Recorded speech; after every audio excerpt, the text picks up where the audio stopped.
How to clear chat history on ChatGPT. Hi everyone, I'm here to assist you today. Without any delay, let's jump right in.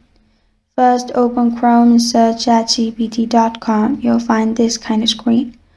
At the top left corner of your screen, click on Open Sidebar.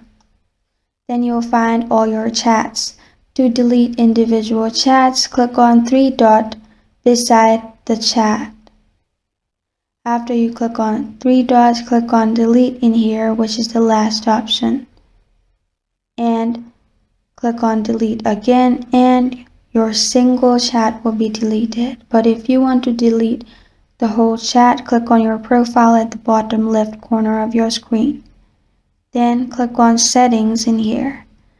After you click on Settings, you'll find this kind of screen pop up. In here, click on Data Controls.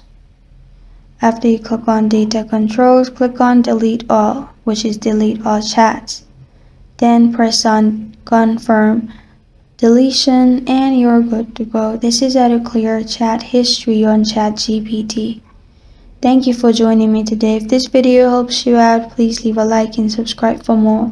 Got a question or want to suggest a topic? Comment below. Thank you for watching.